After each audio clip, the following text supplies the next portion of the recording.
নমস্কার বন্ধুরা, আজ আমি ফুলকপি আলু পোস্তর তরকারি রান্না করে দেখাবো।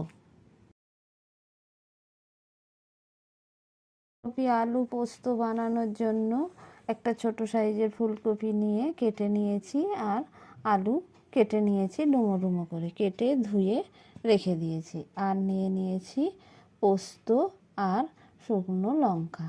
আমি শিলে বেটে নেব পোস্ত আর লঙ্কাটা। কড়াইয়ে তেল দিয়ে দিয়েছি, তেল গরম হয়ে গেছে, ফুলকপিগুলো দিয়ে দিয়েছি, দিয়ে লবণ দিয়ে দিলাম, হলুদ দিয়ে দিলাম, দিয়ে ফুলকপিটা খুব ভালো করে আমি ভেজে নেব। ফুলকপিটা লাল লাল করে ভেজে নিতে হবে। ফুলকপি লাল লাল করে ভাজা হয়ে গেছে, এবার আমি তুলে নেব, তেল থেকে তুলে রেখে দেব। অসময়ের ফুলকপি তো ভালো করে না ভাজলে একটা গন্ধ ছাড়ে ফুলকপির মধ্যে, তাই লাল লাল করে ভেজে নিতে হয়েছে।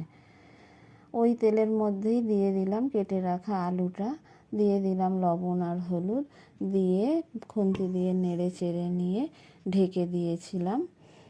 ঢাকা খুলে নিয়েছি, খুন্তি দিয়ে ভালো করে নেড়ে চেড়ে নিচ্ছি। আলু খুব ভালোভাবে ভাজা হয়ে গেছে, তুলে নিয়েছি। ওই তেলের মধ্যে দিয়ে দিয়েছি কুচি করা টমেটোটা প্রথমে আমি দিয়ে দিয়েছি যাতে সেদ্ধ হয়ে যায় প্রথমে, না হলে সেদ্ধ হতে দেরি হয়।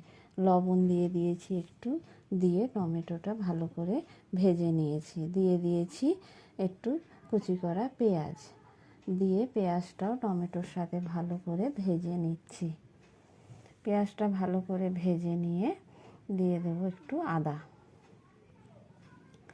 পেঁয়াজ আর টমেটো ভালো করে ভাজা হয়ে গেছে, দিয়ে দিলাম 1 চামচ মতো আদা বাটা, দিয়ে আদা বাটাটাও ভালো করে কষিয়ে নিয়েছি।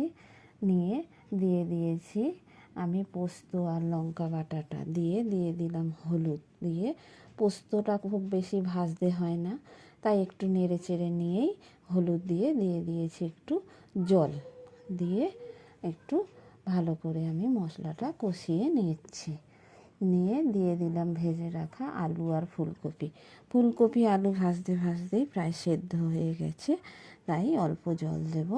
মশলার সাথে ভালো করে ফুলকপি আলুটা কষিয়ে নিচ্ছি, খুব ভালো করে কষিয়ে নিতে হবে। ভালো করে কষানো হয়ে গেছে, দিয়ে দিলাম পরিমাণ মতো জল, দিয়ে খুব ভালো করে খুন্তি দিয়ে মিশিয়ে নিলাম। জল আর ফুলকপি আলু মশলার সাথে মিশিয়ে নিয়ে দিয়ে দিয়েছি স্বাদ মতো লবণ, দিয়ে লবণটা ভালো করে মিশিয়ে নিয়ে আমি ঢেকে দিয়েছিলাম কিছুক্ষণের জন্য। ঢাকা খুলে নিয়েছি, খুলে নিয়ে দেখবো যে আমার তরকারি খুব ভালোভাবে রান্না হয়ে গেছে, আর ফুলকপি আলু তরকারিতে বেশ গ্রেভি গ্রেভি ভাবও চলে এসছে। আলু ফুলকপি ভালোভাবে সেদ্ধ হয়ে গেছে। আমি এবার ফুলকপি আলু পোস্তর তরকারি